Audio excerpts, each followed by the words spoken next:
Amén. Bueno, mis amados, hemos venido hablando estas últimas semanas, ya llevamos varias semanas, hablando acerca de la bondad de Dios. De cómo la bondad de Dios es extraordinaria, de cómo la bondad de Dios es gloriosa, es incomparable, es indescriptible. Y cómo la bondad de Dios nos lleva a cobrar aliento.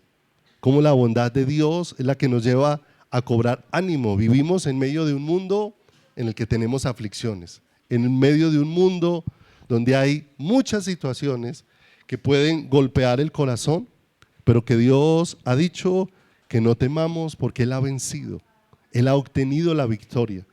Pero mientras eso va siendo entendido en el corazón, Dios nos va llevando a conocerle a Él. Vimos en el Salmo 31, en el verso 19, cuán grande es tu bondad que has guardado para con los que te temen. Y cuán hermoso es Dios con esa luz que nos va trayendo a través de su palabra, acerca de su bondad, acerca de su amor, acerca de su fidelidad. Y veíamos la semana anterior cómo Jesucristo es la máxima revelación de toda la bondad de Dios sobre nuestras vidas. Cómo toda la bondad del Señor ha sido manifestada a través de la vida de su Hijo Jesucristo hacia cada uno de nosotros. Y vimos cómo de una manera tan especial Jesús mismo se hizo una invitación a la casa de Zaqueo.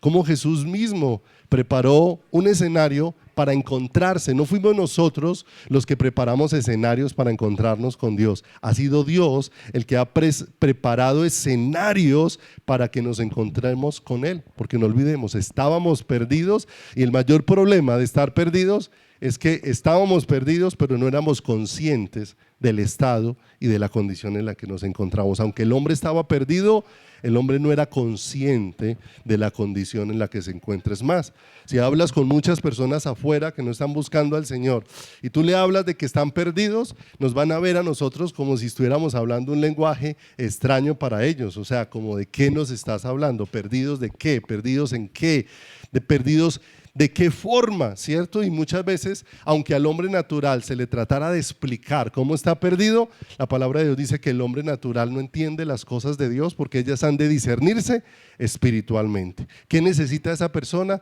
Necesariamente ser tocada por Dios, tocada por el poder del Señor, para que nosotros podamos entender cuál es esa verdadera realidad. Y veíamos al final de la semana anterior una pregunta muy especial. ¿Quién ha encontrado a quién? ¿Cierto? Y nos damos cuenta que el que ha encontrado nuestras vidas ha sido ¿quién? El Señor. No fuimos nosotros los que lo encontramos a Él, porque la verdad ninguno de nosotros lo estaba buscando. Fue Él el que se apareció en nuestro camino. Y si en algún momento apareció un deseo en tu corazón de buscarlo, ese deseo no surgió de tu naturaleza. Ese deseo no surgió de tus buenos deseos, no surgió de tus buenos pensamientos, surgió de la misericordia de Dios, surgió de la bondad de Dios manifestada sobre tu vida, manifestada sobre tu corazón. Si esa bondad de Dios no se manifiesta sobre nosotros, realmente nosotros no voltearíamos a mirar a quién, no voltearíamos a mirar al Señor. Y vimos, finalizando en Lucas, cómo la parábola de la oveja perdida nos recuerda todo lo que el Señor ha hecho, porque la oveja natural por sí misma no puede regresar al redil. La oveja natural lo único que hace es extraviarse más, alejarse más. Realmente tiene que ser ¿qué? Rescatada. Y ahí es donde vemos cómo el pastor, contando las ovejas, halló que le faltaba una y salió, hizo algo extraordinario y glorioso, tan hermoso lo que ha hecho el Señor, que no se detuvo hasta encontrarla. Y cuando la encontró, de una manera especial, vendó sus heridas, la puso sobre sus hombros y la trajo de regreso ¿a dónde? Y la trajo de regreso al redil. El verdadero pastor de nuestras almas, el que ha peleado por cada una de nuestras vidas. Como dice la Escritura, Él es el pastor que da la vida por sus ovejas y ya la dio. Para su momento, cuando fue dicho eso, apenas Él iba a entregar su vida, pero para nosotros hoy ya Él entregó su vida por cada uno de nosotros que somos el rebaño del Señor. Vaya conmigo a Isaías, por favor, 53. Isaías en el capítulo número 53, en el versículo número 7. Isaías 53, en el versículo número 7.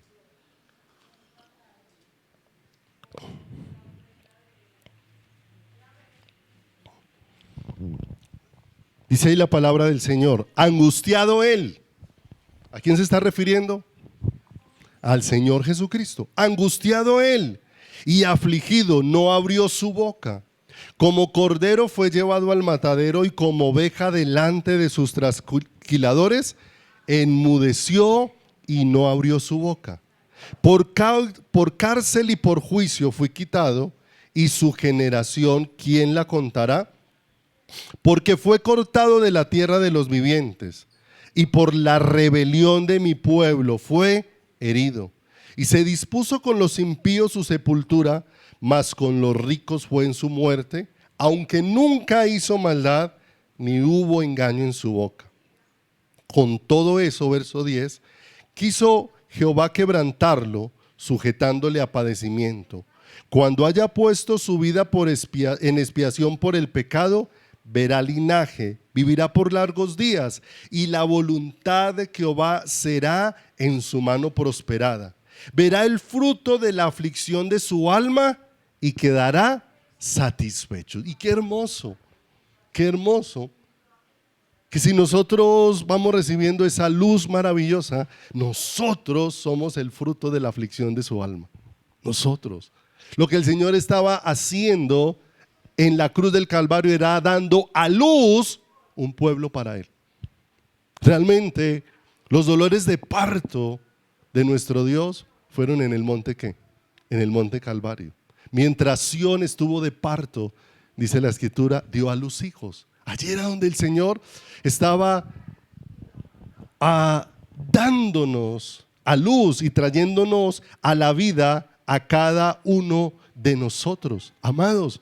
Y una entrega extraordinaria y gloriosa que cada vez que uno va ahondando en ella se va asombrando de una manera sobrenatural. Porque la palabra de Dios dice que Dios se le mostró a un pueblo que no lo estaba buscando, y se le mostró a un pueblo que le estaba dando la espalda, a un pueblo que lo estaba rechazando, a un pueblo que le estaba despreciando. Así era la condición en la que nosotros estábamos. Nosotros estábamos con un desprecio total hacia ¿quién?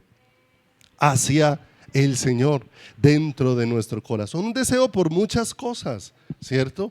Muchas veces estuvimos caminando por mucho tiempo en una vida religiosa, pero sin entender, estableciendo nuestro propio caminar. Cuando era joven y todavía no había sido hallado por el Señor, yo tenía un cuadro de el divino niño así grandísimo en la parte de atrás de la cama mía, ¿sí? Y tenía toda la confianza puesta en ese cuadrito, y si no, tenía unas estampitas metidas dentro de mi billetera. Y en ese momento estaba confiado y convencido de que estaba buscando ¿a quién? De que estaba buscando a Dios. Pero mi vida estaba tan perdida en esa búsqueda de Dios como estaba en todos los actos que se estaban manifestando sobre mi caminar y sobre mi vida. Todo evidenciaba que era un mundo de muerte, aunque aparentemente estaba en la búsqueda de Dios. Estaba tan ciego que aún ni siquiera lo que quería buscar, ni siquiera sabía cómo buscarlo, hasta que Dios apareció ¿dónde? En el camino. Y poder darnos cuenta en esa condición, porque cuando uno mira ahí en Isaías 65, 1 y 2 dice: fui buscado por los que no preguntaban por mí, fui hallado por los que no me buscaban. Dije a gente que no invocaba mi nombre: heme aquí, heme aquí. Mire lo hermoso, fue Dios el que se apareció en nuestro camino. Lo que pasó a Zaqueo, no fue Zaqueo el que le dijo a Jesús: heme aquí. Fue Jesús el que le dijo a Zaqueo: heme aquí. No estaba Zaqueo buscando ¿a quién? A Jesús. Dice en la versión al día, dice: me di a conocer a los que no preguntaban por mí, dejé que me hallaran los que no me buscaban. a una nación que no invocaba mi nombre, le dije, aquí estoy. De manera que mire lo hermoso, Dios vino a tu vida sin que tú le hubieses pedido que te viniera a buscar. Eso fue iniciativa de Dios. Nació en el corazón de Dios. Eso sorprende de una manera especial. Cuando uno lee el libro de Romanos, siempre nos está hablando de dónde queda la jactancia.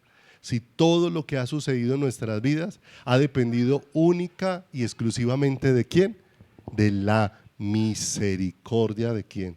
De Dios. En todos los aspectos de nuestro caminar. Y de eso está llena la vida, de ejemplos. Veamos el ejemplo de Abraham.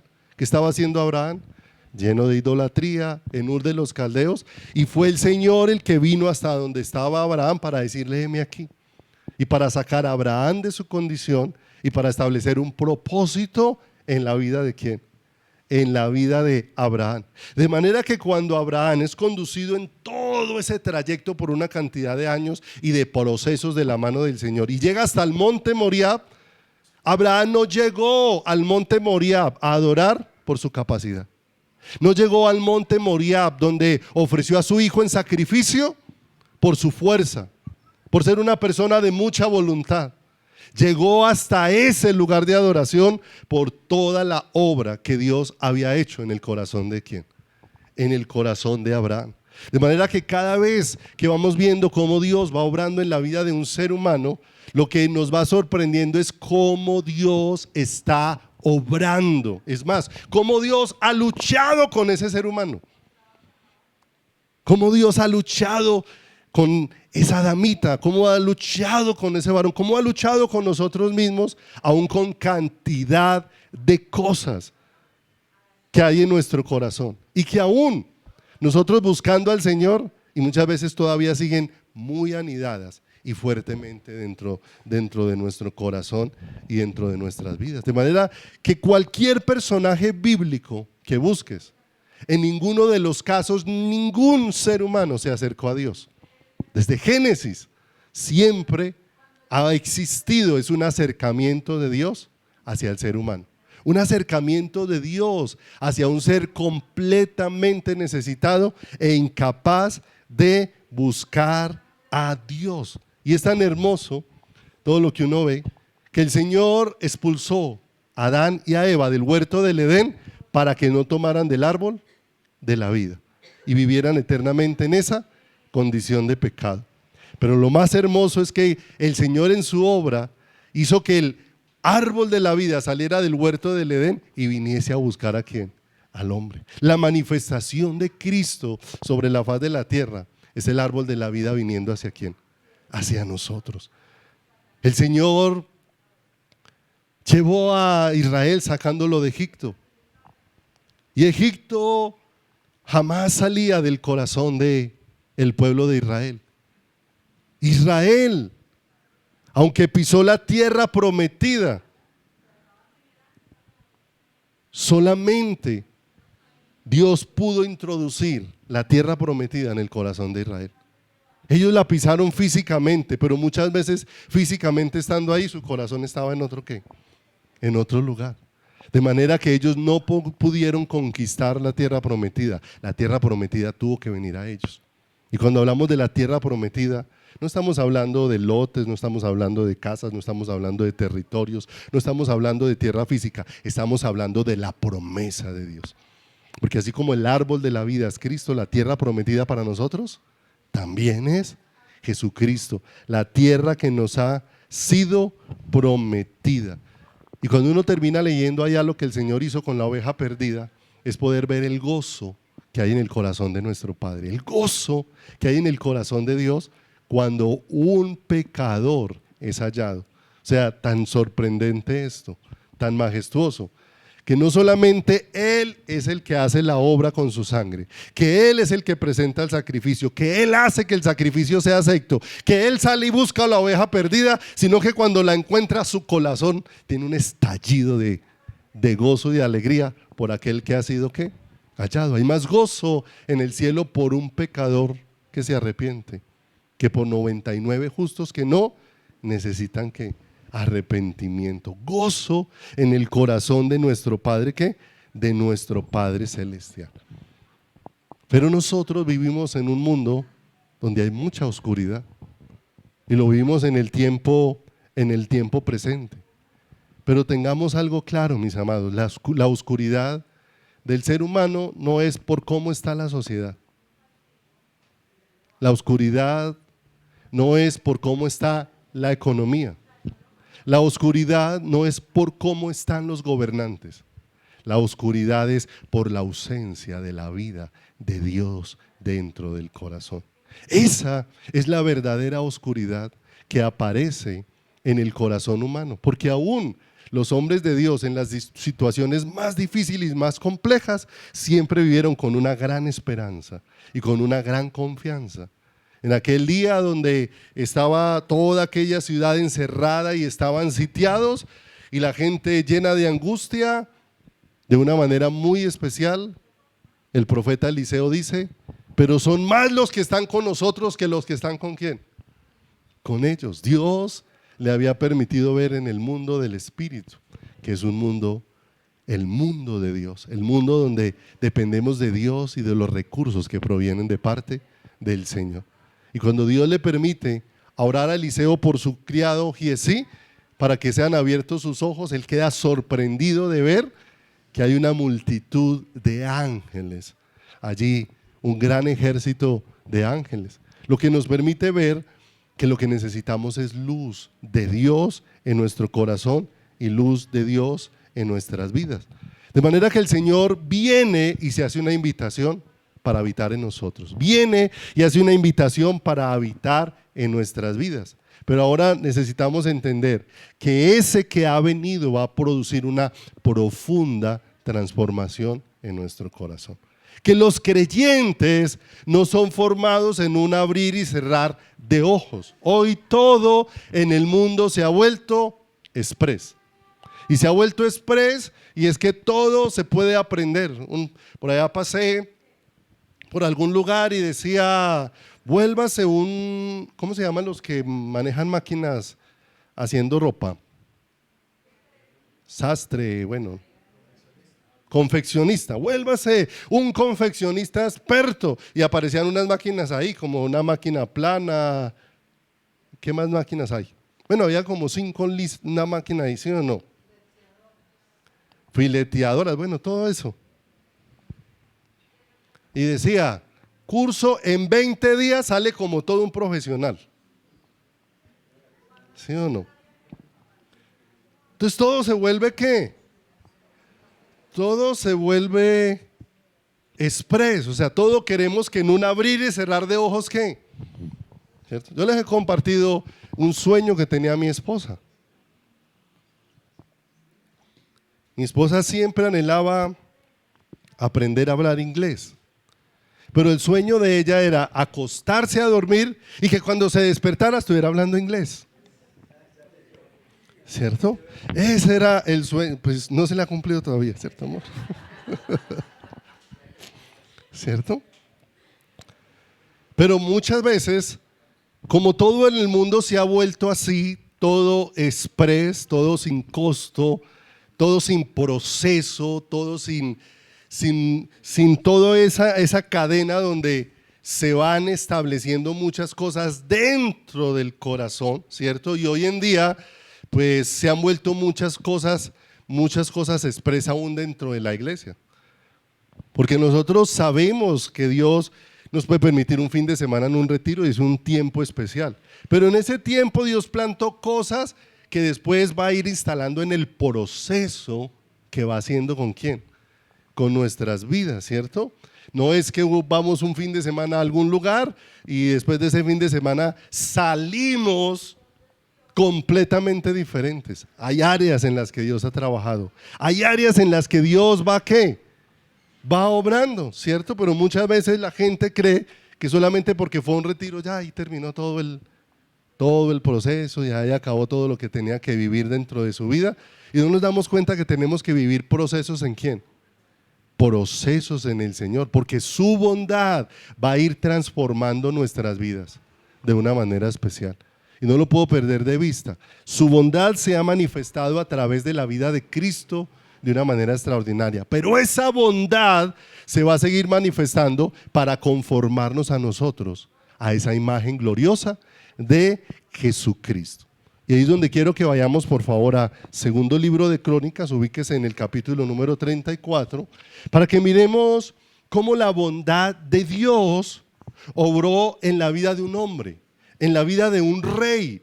Y nos sirven muchas cosas que cada vez que uno mira la palabra, uno se asombra de lo presente que es la palabra para nosotros. Presente es que la palabra no deja de ser, que aún cada historia, aunque sucedió en determinado momento, dejó cosas especiales que siguen siendo un presente para quién. Un presente para nosotros, aplicable a lo que estemos viviendo en el tiempo presente dentro de nuestro caminar. Segunda de Crónicas, capítulo número 33.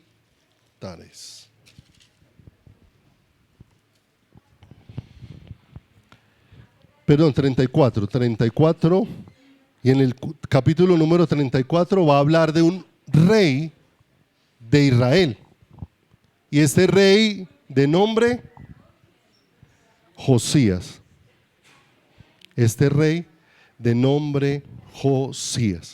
y cómo esa manifestación gloriosa de Dios sobre la vida de este hombre Josías, Dios vino a Josías, pero esa venida de Dios vino para transformar la vida de él, como la venida de Dios a nosotros ha venido para transformar, ¿qué? Para transformar nuestras vidas. Todo lo que nosotros éramos, ¿dónde va quedando ahora que estamos en Cristo? Atrás, van quedando atrás. Hay muchas cosas que van quedando atrás en los procesos que Dios ha venido haciendo en nuestras vidas. Y me llama mucho la atención porque el nombre Josías significa Dios me ha sanado. Dios me ha sanado. Es lo que significa el nombre de Josías. Y cuando nosotros recordamos aquello que había expresado Jeremías en el capítulo 30, verso 12, donde dice: porque así ha dicho Jehová, incurable es tu quebrantamiento y dolorosa tu llaga. No hay quien juzgue tu causa para sanarte, no hay para ti medicamentos eficaces. De manera que lo que Dios manifiesta en la vida de este varón Josías tiene mucho que ver con la obra que única y exclusivamente puede hacer Dios en el corazón humano, en la vida de una damita, en la vida de un varón. Porque en el mismo Jeremías 30:17 dice: mas yo haré venir sanidad para ti y sanaré tus heridas, dice Jehová.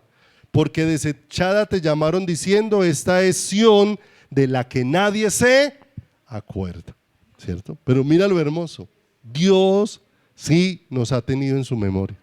Y Dios sí nos ha tenido a todos y cada uno de nosotros dentro de su corazón. De manera que cuando nosotros miramos todos estos pasajes, usted encuentra como historias a veces como repetidas, porque las mismas historias que usted encuentra en Crónicas las encuentra en el libro de Reyes, pero en cada uno de los libros está con una perspectiva diferente. En el libro de Reyes está con la perspectiva desde el trono, pero en el libro de Crónicas todo está desde la perspectiva del templo, que es lo que vamos a mirar hoy, desde la perspectiva del templo. Y cómo de una manera tan tremenda Dios, a través de este Josías, nos puede enseñar muchas cosas y nos puede ayudar en este proceso para que no sigamos anclados, sino que seamos librados por el Señor aún de cosas que han pasado en nuestras vidas, pero que han sido instrumento en las manos de Dios para ensanchar nuestro corazón, para abrirlo para Él, ¿cierto? A nosotros no nos atrae el desierto, pero el desierto en las manos de Dios es un lugar extraordinario, porque nos lleva a quitar el corazón de todas las cosas para ponerlo única y exclusivamente en Él. Lo que ocurre es que al ser humano no nos gusta vernos despojados, al ser humano no nos gusta vernos en esa condición, pero esa es la mejor condición que puede tener nuestro corazón, para que pueda mirar con libertad ¿a quién? Al Señor. Entre menos apegos que tengamos a las cosas, mayor libertad vamos a tener para poder mirar a quién, al Señor. Pero esa es una obra que necesitamos que Dios haga dentro de nuestro corazón, que Dios haga dentro de nuestras vidas. Si lee el versículo número 1 y 2, ¿cierto? Aquí se va a sorprender de algunas cosas bien tremendas. Dice, de 8 años era Josías, era un niño, ¿cierto? Era un niño cuando comenzó a reinar y 31 años reinó en Jerusalén. Pero de manera particular en el verso 2 destaca algo de lo que el Señor ha hecho en la vida de este varón. Porque siendo que muchos de los reyes que le anteceden, siempre la Escritura dice, e hizo lo malo ante los ojos del Señor, vemos que de manera particular de este Josías, que significa Dios me ha sanado, dice, este hizo lo recto ante los ojos de Jehová y anduvo en los caminos de David su padre, sin apartarse a la derecha ni a la izquierda, ¿cierto? No olvidemos que nosotros tenemos muchos argumentos y muchas situaciones a las que nos pegamos para que se vuelvan una excusa y no abrazar la transformación que Dios quiere ir haciendo en nuestros corazones. Este hombre, este pequeño niño en este momento de 8 años, Josías, ¿sí? De pronto aparece con una gran responsabilidad, ¿cierto? Y a los ojos de cualquiera de nosotros pareciera una locura, como tantas veces se narra en la palabra del Señor, ¿cierto? Si hoy llamaran a elecciones de nuestra nación y dentro de los candidatos para posible presidente de nuestra nación hubiese un niño de 8 años, ¿cierto? Pues creo que de lógica todos nosotros ya diríamos no tiene la experiencia, no tiene la capacidad, no tiene la madurez, bueno, una cantidad de cosas, o sea, no es un niño apto para tanta responsabilidad, ¿cierto? No es un niño apto, de manera que de pronto, ¿qué pasó en la vida de este jovencito? Que de pronto tan rápido fue lanzado a una gran responsabilidad. Yo creo que esto nos recuerda lo que muchas veces le ha pasado. Hoy en día, como el anhelo de los padres de corregir hizo que los padres se fueran al otro extremo, ¿cierto? Porque muchos de los que somos más viejitos, ¿sí? Crecimos sin que nos faltara nada, pero sin un cúmulo de privilegios, ¿cierto? Entonces muchas veces, muchos de los que están acá y que son mayores, tal vez recuerdan que el mayor anhelo de los papás de antes no era que sus hijos estudiaran, sino que sus hijos crecieran un poquito para que fueran a trabajar. Ese era el anhelo de los papás, o sea, ¿en qué momento va a coger responsabilidad y en qué momento va a empezar a ayudar? Llegó un momento en que los fue cambiando la situación y los papás dijeron, no, pero los nuevos papás dijeron, no, yo no quiero como hicieron mis papás conmigo, yo quiero un mejor bienestar. ¿Para quién? Para mis hijos, pero se pasó al otro ¿qué? Al otro extremo de darle tanto a los hijos, pero sin enseñarles responsabilidad, sin enseñarles el valor que tienen las cosas, sin enseñarles e irlos cimentando en el camino de ¿quién? En el camino del Señor. Pero a este jovencito le tocó una gran responsabilidad, muy pequeño, asumir una responsabilidad y en una serie de condiciones tremendas. Miremos un poquito de la familia que lo rodeaba. Su abuelo se llamaba Manasés y fue otro de los reyes que lo antecedió, ¿cierto?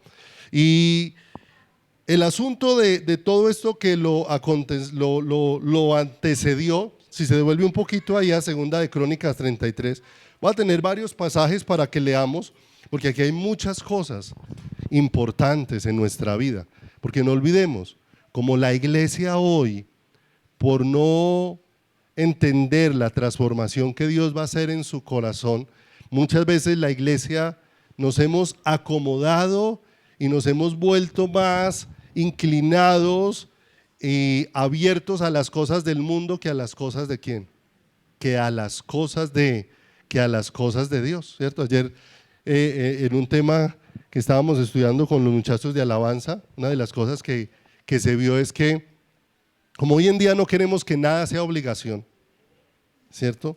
Que nada sea una carga, pero el asunto hasta qué punto eso se ha vuelto una excusa de que nada se me vuelva una obligación y de que nada se me vuelva una carga, se ha vuelto un asunto con el que yo me he vuelto como muy superficial con las cosas del Señor. Porque hay momentos donde hay cosas que van a pesar, porque hay momentos donde no tenemos disciplina para buscar al Señor. Y cuando hablamos de disciplina no estamos hablando de que te autoimponga cosas. Yo por ahí he pasado por muchas situaciones de esa aprendiendo. Cuando recién había empezado la vida cristiana, había un predicador de nombre Gille Ávila.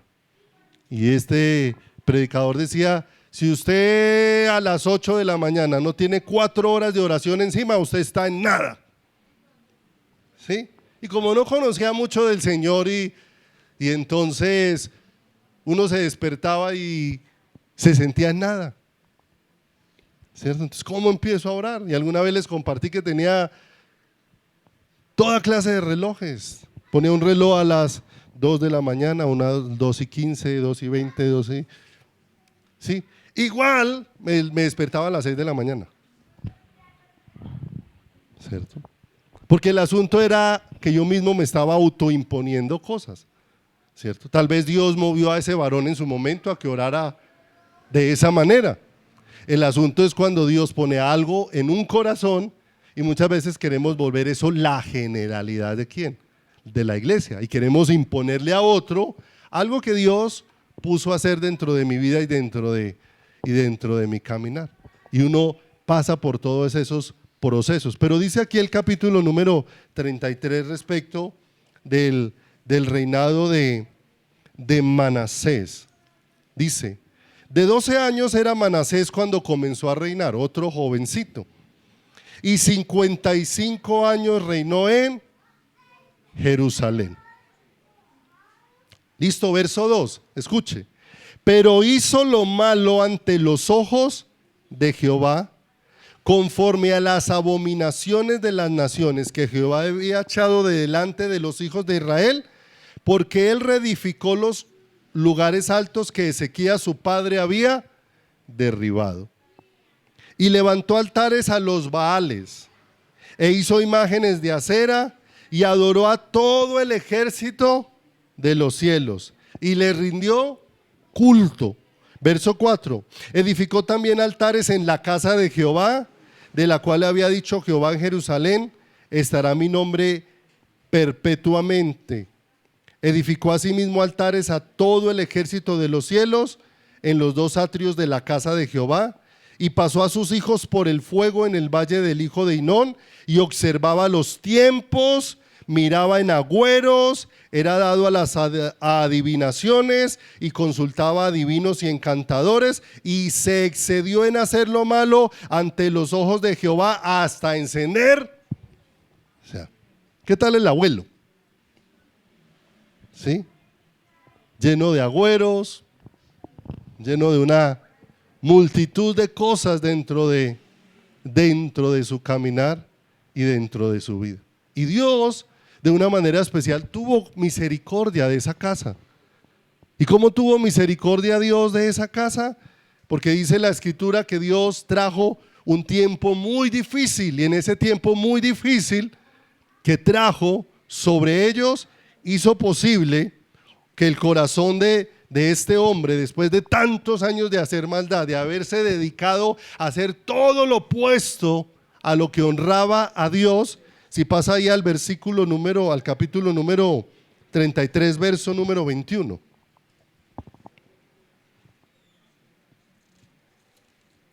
Al 33, 20.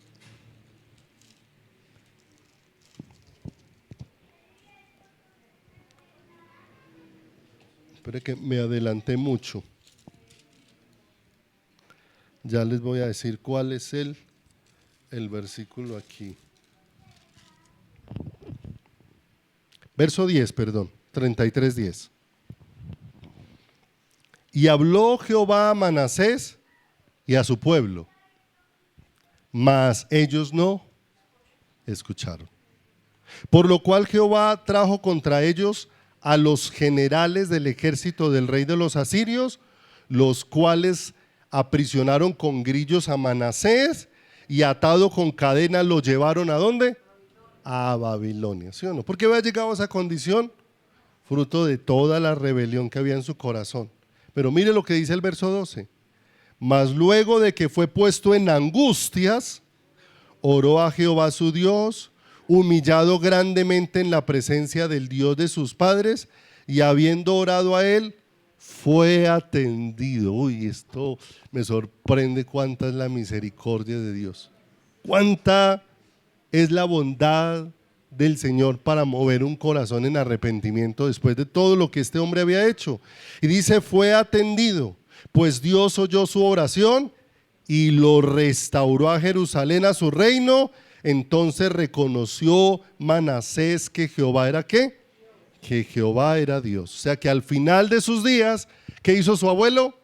Corrigió el camino. De manera que aquel pequeñito ya tiene una historia que ha pasado en su casa, no es la historia de otra familia, es la historia de lo que ha pasado en su casa, no lo que han contado de lo que ha pasado con otros, sino de lo que ha pasado en medio de ellos. Pero aún muchas cosas uno puede ver, pero aún seguir endurecido en su corazón, porque su papá, si pasa ahora sí ahí al capítulo número 33, versículo número 21, llamado Amón, este hombre llamado Amón, dice, de 22 años era Amón cuando comenzó a reinar, y 2 años reinó ¿en dónde? En Jerusalén. Y al terminar los 2 años, murió. O sea, ¿de cuántos años murió Amón? De 24. Y era el papá de Josías. Y cuando él murió, ¿cuántos años tenía Josías? 8. O sea, que ¿a cuántos años lo tuvo su papá? 16 años tenía su papá. O sea, estamos hablando de una familia, ¿cierto? O sea, que todo lo que vemos ahora, por eso la escritura dice, no hay nada nuevo debajo de qué. ¿Sí o no? Papá a los 16 años, y eso nos deja ver el desorden que podía haber en la vida de ¿quién? De Amón. Y no solamente eso, sino que dice, e hizo lo malo ante los ojos de Jehová, como había hecho Manasés su padre, porque ofreció sacrificios y sirvió a todos los ídolos que su padre Manasés había hecho. Pero este manifestó una crueldad más tremenda, verso 23. Pero nunca se humilló delante de Jehová como se humilló Manasés su padre, antes bien aumentó el ¿qué? Aumentó el pecado. De manera que vemos, ¿cierto?, que este Josías podía tener una excusa bien tremenda para dedicarse a hacer lo malo, ¿cierto? Porque muchos hoy en día se sienten solos buscando al Señor. Pero es que en mi casa no están buscando al Señor, mi familia no. Yo solo, ¿cierto? Los Elías del último tiempo. Yo solo he quedado, ¿cierto? Y muchas veces hacemos de eso un lamento y hacemos de eso una situación que está llevando a decaer el corazón, pero dejamos de percibir la obra que Dios está haciendo en medio de nuestras vidas. Porque este era un jovencito de 8 años. A los 8 años asesinaron a su papá. Por su condición se reunieron varios y asesinaron a su papá. Su papá lleno de maldades. Su papá no fue un buen ejemplo, o sea, no era un jovencito que se levantara a decir cómo en su casa le habían enseñado a buscar a quién. Cómo le habían enseñado a buscar de Dios. Había tenido un muy mal ejemplo, ¿cierto? Pero mire lo hermoso. eso no significa que el que hayan habido malos ejemplos, que en medio de todo eso la gracia de Dios no se haya manifestado sobre quién, sobre nosotros. Porque la gracia de Dios empezó a manifestarse sobre la vida de este pequeñito Josías. Una gran responsabilidad con todo lo que tiene que ahora empezar a atender. Tiene un ejemplo, no sé qué tan vivido hubiera podido ser, porque cuando su abuelo murió, él apenas tenía 6 años. Cuando Manasés murió, él apenas tenía 6 años y no sé a los 6 años cuánta fuera la capacidad que tuviera Josías para entender cómo su abuelo había hecho lo malo, pero se arrepintió y se humilló con todo el corazón y Dios lo había restaurado, para entender la diferencia entre lo uno y lo otro. Tal vez lo que más tenía fresco era lo de su papá. Ya a los 8 años tiene tal vez un poco más de memoria, un poco más de entendimiento de lo que está aconteciendo, de manera que la memoria más cercana es del mal ejemplo, ¿cierto? Del mal ejemplo. En su casa no había el deseo de buscar a Dios. En la casa no había el deseo de honrar a Dios. En su casa no había un nombrar de Dios. No había una cantidad de cosas que vinieran por parte de ¿quién? Por parte de su familia. Pero qué hermoso poder encontrar que aunque nos encontráramos con muchos miembros de nuestra familia que no quisieran buscar al Señor, Dios no deja de manifestarnos no solamente su bondad por medio de Jesucristo, sino por medio de muchas personas que pone en nuestro camino. Y aunque no pertenecen a la familia de sangre natural, sí pertenecen a la familia de sangre espiritual, ¿sí? Por la que hemos sido hechos miembros de la familia del Señor. Porque los dos contemporáneos de este Josías y los consejeros en los que se apoyó, uno era Sofonías. Si usted abre el libro de Sofonías, ahí empieza diciendo que el Sofonías trajo palabra de Dios en los días de Josías, ¿cierto? O sea, Dios levantó quien trajera su voz. Y también en los días de Josías estaba el profeta Jeremías, ¿cierto? O sea que no faltaba cómo Dios estaba haciendo oír ¿qué? Oír su voz. Y mire que ya el Señor empieza a poner como algo bien claro. Las excusas van quedando ¿a dónde? A un lado, ¿cierto? Porque si en mi casa no me enseñaron, Dios no ha dejado de ponerme en el camino, ¿quién pueda enseñarme de quién? Entonces nos vamos a dar cuenta que hay muchas cosas de las que tenemos que empezar a hacer las excusas a un lado dentro de nuestro caminar. Ahí en 2 de Crónicas 35:25, si leen Sofonías empezando, habla de todo lo que Sofonías habló de que iba a venir y eran los días de Josías. Y en 2 de Crónicas 35:25, cuando habla de la muerte de Josías, mire lo que dice: y Jeremías endechó en memoria de Josías. O sea, lamentó el profeta Jeremías el fallecimiento de Josías, porque fue un hombre que hizo lo recto, ¿cierto? Delante de los ojos de Dios. Y no olvidemos, cuando hablamos de que hizo lo recto, no estamos exaltando al hombre, sino estamos viendo la obra que Dios hizo en ese ¿quién? En ese hombre, porque Dios es el que produce el querer como el hacer por su buena ¿qué? Por su buena voluntad dentro de cada uno de nosotros. De manera que nosotros nos damos cuenta que Dios no nos ha dejado sin consejeros.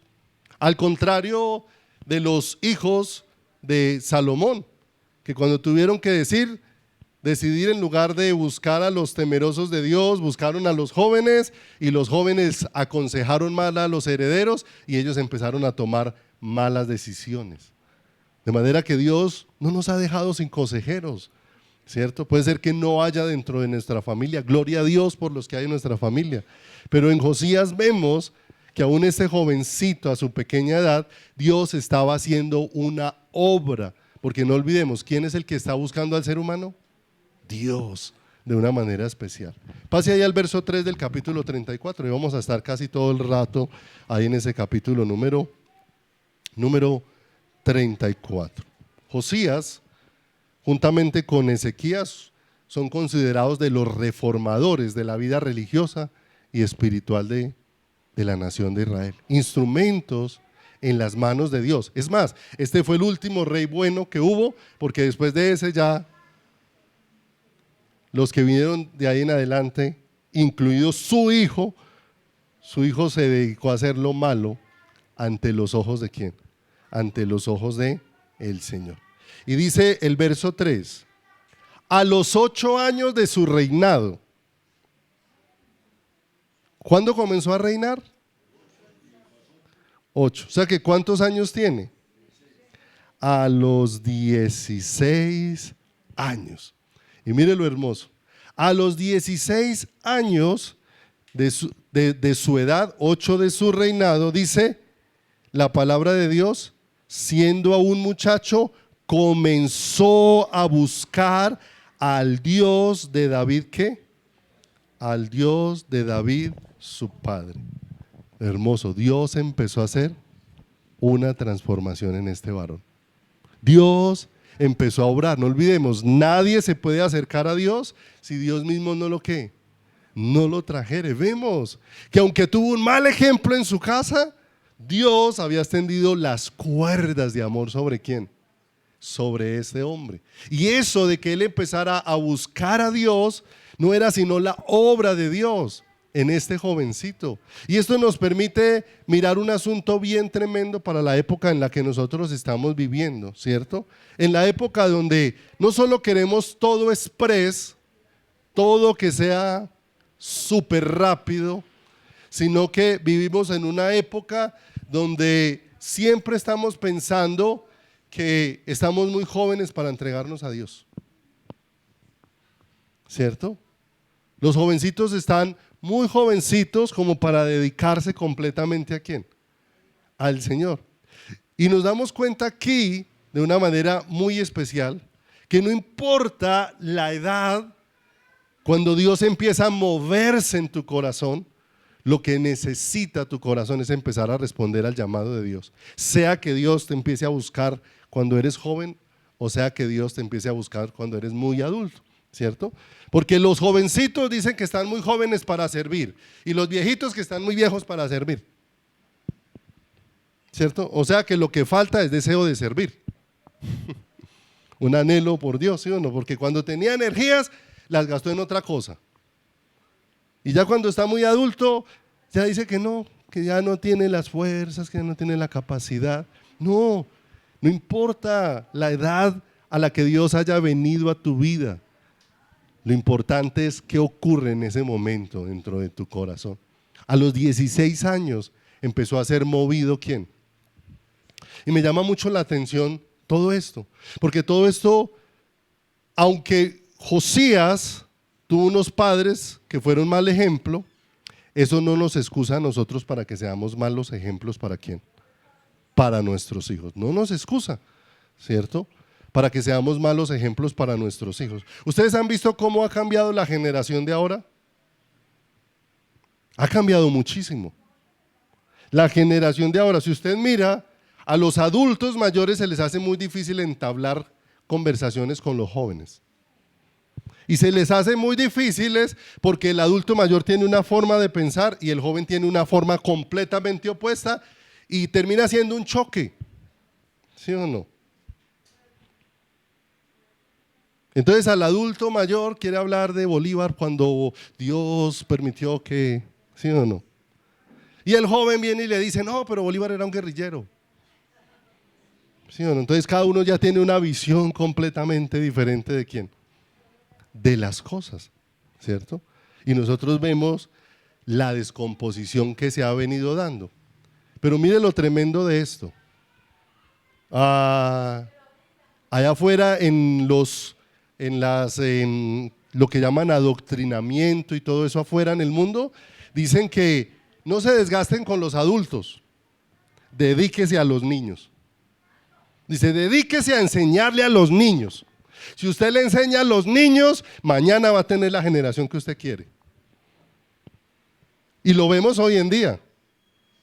¿Por qué los jóvenes hoy están contra la autoridad? Porque hoy los jóvenes están... Porque sutilmente se ha venido adoctrinando hacia eso. ¿Sí o no? Porque hoy se adoctrina al niño para que el niño sea niño hoy y si mañana quiere ser niña, pues que sea niña, ¿cierto? Y muchas veces nos parece aterrador, pero muchas veces los padres en ese proceso de transformación hemos dejado nuestra responsabilidad.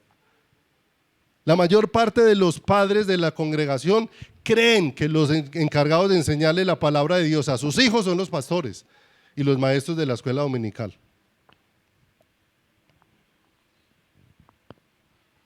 Y no enseñan a sus hijos en su casa, no modelan en su casa a Cristo. ¿A quién? A sus hijos.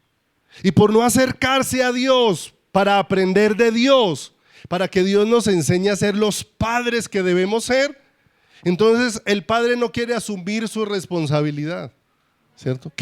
¿Cuál es el afán de un padre de hoy en día? Darle a su hijo un celular o una tablet. ¿Para qué? Para quitárselo de encima, para que no moleste, para que no talle, para que no esté brincando, para que me deje dormir, decía una mamá. Le compré ese celular para que se entretenga porque yo quiero dormir. El asunto es que esa mamá no sabe que lo que ese niño está viendo en el celular lo está adoctrinando. Le está sembrando una cantidad de cosas porque de eso se está alimentando ese niño. Y crece pensando cantidad de cosas, ¿cierto? Los papás creen que por poner al niño en el televisor en una serie de muñequitos, que entonces el niño está bajo control. Y cantidad de cosas. La mayor parte de los muñequitos hoy en televisión están impregnados de adoctrinamiento para que sean bisexuales, heterosexuales, para que sean homosexuales. Bueno, cantidad de cosas dentro de todo eso. Y ese niño es puesto todo el día a ese tipo de ¿qué? A ese tipo de cosas, ¿cierto? Si usted se da cuenta hoy en día, casi que la enseñanza de Dios se ha sacado de los colegios,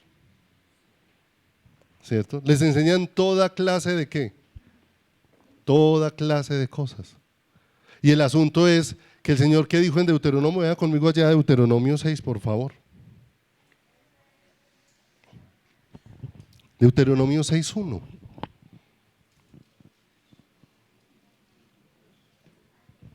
Deuteronomio 6:1 dice: estos pues son los mandamientos, estatutos y decretos que Jehová vuestro Dios mandó que os enseñase, para que los pongáis por obra en la tierra a la cual pasáis para tomarla, para que temas a Jehová tu Dios guardando todos sus estatutos y sus mandamientos que yo te mando, tú, tu hijo y el hijo de ¿quién? Y el hijo de tu hijo todos los días de tu vida, para que tus días sean prolongados. Oye pues, oh Israel, y cuida de ponerlos por obra para que te vaya bien en la tierra que fluye leche y miel, y os multipliquéis como te ha dicho Jehová, el Dios de ¿quién? De tus padres. Y si pasa ahí al verso 6 de ese capítulo, dice: y estas palabras que yo te mando hoy estarán sobre tu corazón, y las repetirás ¿a quién? A tus hijos, y hablarás de ellas estando ¿dónde? En tu casa, andando por el camino, y al acostarte y cuando te levantes, y las atarás como una señal en tu mano y estarán como frontales entre tus ojos, y las escribirás en los postes de tu casa y en tus... Ay, mire lo hermoso. El Señor está hablando de una responsabilidad que nos dio, de enseñar ¿qué? De aprender la palabra de Dios, pero también de enseñar la palabra de Dios ¿a quién? No de ceder la educación, no de entregar la formación de nuestros hijos. Claro que muchos tendrán que ir a los colegios a aprender muchas ¿qué? Muchas cosas, pero los principios se enseñan en la casa. Los valores se enseñan ¿dónde? Los valores se enseñan en la casa, ¿cierto? Cada situación es una oportunidad para uno hablar del Señor, ¿cierto? Cada situación, ¿cierto? Camila me mantiene molestando con un asunto, ¿cierto? Porque Camila me dice: es que a mi papá no se le puede decir nada, porque todo, él ya dice algo y una vez dice: ¿y cuál es la moraleja? Diga, ¿cuál es la moraleja? Porque ella siempre, como yo siempre la llevo, Cualquier cosa que dice, mami, pero es que mira, las cosas son así en el Señor, entonces ya eso lo llama moraleja. Entonces cada vez que cuenta dice, ¿cuál es la moraleja? Es que a mi papá cada vez que uno le dice algo, todo es una moraleja. Mis amados, es que no tenemos otra cosa más que hacer que enseñar una y otra vez, al acostarnos, al levantarnos, al entrar, al salir, estar compartiendo ¿de quién? Estar compartiendo del Señor, de las cosas que provienen de parte de Dios. Empezó a suceder algo hermoso en la vida de este hombre Josías. No tuvo padres que lo instruyeran, la misericordia de Dios empezó a acercarlo ¿a quién? A él. Pero eso no nos exime a nosotros como padres de lo que necesitamos hacer para modelar la vida de Dios ¿a quién?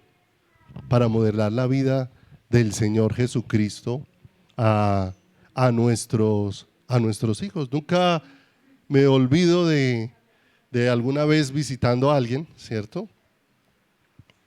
Que en esa visita una de las personas dijo, ¿por qué no buscas de Dios? Le decía a uno de sus familiares. Porque el familiar quería llevarme a mí como para que yo regañara al muchacho. Entonces empezó a decirle varias cosas. Pero el muchacho se quedó mirando a su familiar y le dijo, pues es que yo no busco de Dios porque yo veo que para ustedes tampoco Dios es importante. Entonces ya se puso como colorado. ¿Y por qué? Y dijo, no, pues yo vivo aquí hace 5 años y hasta el día de hoy nunca nos hemos reunido a orar. Nunca los he visto orando. Es que es más, no los veo sino con la Biblia cuando se van para el culto. Y cuando aparece cualquier actividad, ustedes ya no van al culto porque apareció cualquier paseo. Entonces, pues es que a mí me parece que como que Dios no es tan importante, porque si por cualquier cosa ustedes lo dejan, y eso confronta el corazón, porque no se trata de lo que decimos, se trata de lo que se ve en nuestras vidas. Y no porque mantengamos metidos en un lugar de reunión. No se trata de eso, se trata de quién es Dios para quién. ¿Quién es Dios para tu corazón? ¿Cómo pesa Dios dentro de tu vida? ¿Cómo pesa Dios dentro de todo tu ser? Porque ese buscar a Dios, mis amados, hay cosas en las que nosotros necesitamos aprender y necesitamos entenderlo de una manera especial. Empezó a buscar a Dios. ¿Hacia qué estaba trayendo Dios a Josías? Hacia una comunión ¿con quién? ¿Hacia qué nos está trayendo Dios a cada uno de nosotros? Hacia una comunión con Él, ¿cierto? Por eso hay muchas cosas que tienen que ir siendo corregidas dentro de nuestras vidas, ¿cierto? Porque una de las cosas que muchas veces tenemos como muy mal enfocada aún es la oración. Y muchas veces uno tiene que preguntarle aún al creyente, ¿para qué o cuál es el propósito de la oración para él?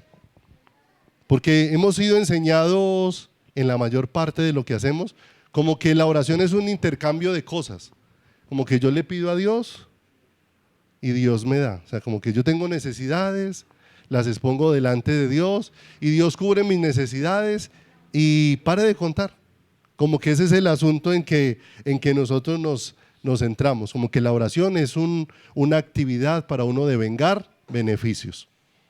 Y entonces por eso aparecía uno con una lista de cosas. Y le decía a Dios cantidad de cosas. Alguna vez un hermano me trajo una lista así grande de cosas. Pastores, para que me ayude a orar por todo esto. Nos vamos a reunir a orar una tarde. Ayúdeme a orar por todo esto. Y el hermano creyó que yo toda la tarde me iba a dedicar a orar por ese listado. ¿Cierto? Él me pasó ese listado, yo miré algunas cositas, oré como unos 5 minuticos por esas situaciones y las otras 3 horas oramos pidiendo al Señor que se revelara en nuestro corazón. Ese hermano no disfrutó ese tiempo de oración, él estaba ofendido. Ya cuando se fue a ir dijo, yo me voy de acá ofendido. Usted no tuvo en cuenta mis peticiones. Usted se dedicó, fue a buscar al Señor y se olvidó de mí en la oración. Pero ¡bravo! Yo, no, hermano. Dios ya conoce, ya presentamos las situaciones delante de Él. Ahora, ¿qué necesitamos? Dedicarnos a conocerlo a Él, para que conociéndolo a Él, Él nos revele cuál es su voluntad.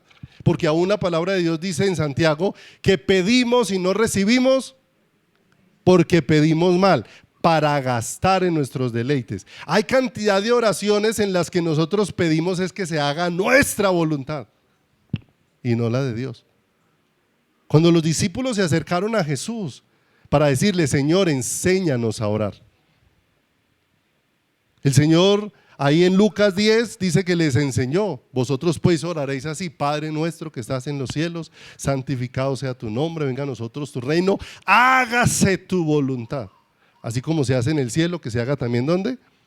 En la tierra. Y les enseñó, pero después se lo modeló en el huerto del Getsemaní, porque en el huerto del Getsemaní, ¿qué está haciendo el Señor en su oración? Estás poniendo su corazón delante del Padre, pero que no sea lo que yo quiero, sino lo que sea tu voluntad. Y mire lo hermoso, porque esa búsqueda de Dios es una búsqueda de la voluntad ¿de quién? Es una búsqueda de la voluntad de el Señor. Y aún en eso necesitamos. Dios nos ha dado la oración para que nosotros, por medio de la oración, tengamos comunión con Él. El propósito número uno de la oración no es hacer intercambios de cosas. El propósito número uno de la oración es tener una relación con el Creador. Es tener una relación con el Creador. Ese es el propósito principal de todo lo que debemos hacer allí. Pase ahí al siguiente versículo. Se puso a buscar a Dios. 34:3. A los 8 años de su reinado, siendo un muchacho, comenzó a buscar al Dios de David, ¿su qué? Su padre. ¿Cuántos años tenía? 16 años. Y dice, y a los 12 años comenzó a limpiar a Judá y a Jerusalén de los lugares altos, de las imágenes de acera, de esculturas y de imágenes fundidas. Mire lo hermoso. Poder ver que Dios empezó a hacer en esa relación una obra interior en el corazón de Josías, allá adentro. Porque antes de que salgamos a tumbar ídolos afuera, necesitan ser derribados ¿dónde? Derribados dentro de nuestro corazón.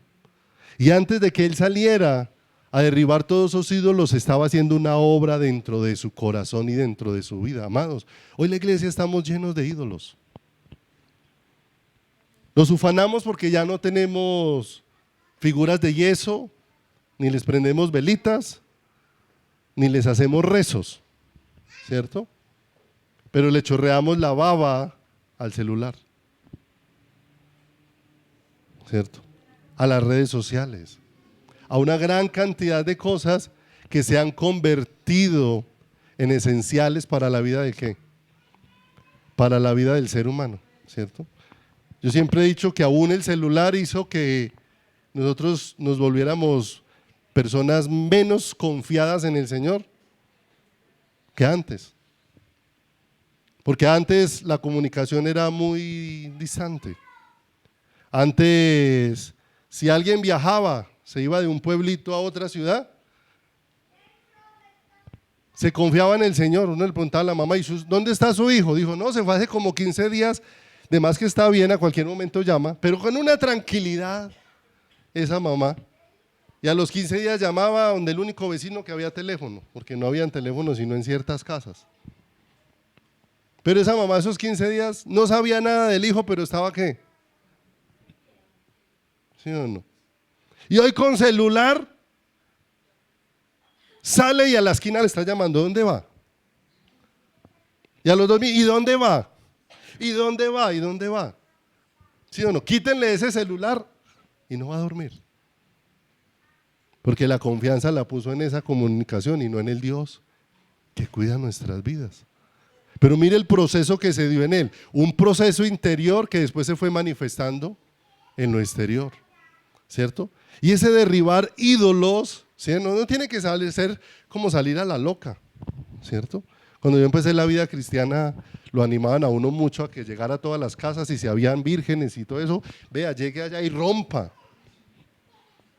Y uno llegaba con esa euforia a romperle los Y muchas veces la gente, en lugar de quedar edificada, quedaba ofendida, ¿cierto? Porque se le metieron con el ídolo y muchas veces no lo hicimos a la manera de Dios, sino a la manera ¿qué? A la manera nuestra, ¿cierto? Pero el Señor empezó a hacer a través de Josías algo visible de lo que había hecho ¿en dónde? En su corazón, para enseñarle ¿a quién? A todo el pueblo. Adelantémonos un poquito más adelante. Seguimos al verso 8. Entonces vemos que empezó a buscar a Dios. Esa búsqueda de Dios produjo que los ídolos empezaran a ser tratados ¿dónde? En el corazón. Verso número 8. Dice, a los 18 años de su reinado, fíjese que no eran cosas express. 34:8. A los 18 años de su reinado, después de haber limpiado la tierra y la casa, envió a Safán, hijo de Azalía, a Maasías, gobernador de la ciudad, y a Joá, hijo de Joacás, canciller, para que repararan la casa de Jehová. ¿Qué? Mire el proceso cómo va, ¿cierto? Para reparar la casa de ¿quién? La casa del Señor. Y dice que mientras estaban alistando todo para reparar la casa del Señor, fue hallado un libro y se lo trajeron a él. Y cuando se lo empezaron a leer, era el libro de la ley de Moisés. Y cuando se lo empezaron a leer, cayó de rodillas llorando, humillado. O sea, su corazón fue traspasado con las palabras de ¿quién? Léalo ahí adelantico. Dice en el versículo número 19: luego que el rey oyó las palabras de la ley, rasgó sus ¿qué? Rasgó sus vestidos. Más adelante puede leer toda la historia en su casa. La Biblia narra cómo él, Dios mismo le dice cómo él, al escuchar sus palabras, humilló su corazón y se postró delante de ¿quién? De él. Y el asunto aquí nos permite ver cómo ese corazón que estaba siendo ensanchado, la palabra no se convirtió como algo superficial para él. La palabra empezó a hacer algo que empezó a tocar de una manera profunda su corazón. Y no solamente eso, sino que con eso mandó a consultar ¿a quién? Al Señor. Mandó a preguntarle al Señor. O sea, nosotros hemos ofendido a Dios, es lo que dice ahí en toda la narración que continúa. ¿Cómo sintió su corazón frente al Señor? ¿Cómo sintió su vida? Porque hoy en día escasea el arrepentimiento dentro de la iglesia del Señor Jesucristo. Hoy fallamos, pero no nos arrepentimos y vamos acomodando dureza dentro de nuestro corazón. Pero este hombre, fíjese cómo va en un proceso que va creciendo, buscando al Señor, después derribando todos los ídolos que Dios estaba obrando en su corazón. Ahora encontró la palabra y esa palabra no está esperando simplemente que le dijeran que era la palabra de Dios, sino que esa palabra empezó a obrar dentro de ¿quién? Dentro de su corazón.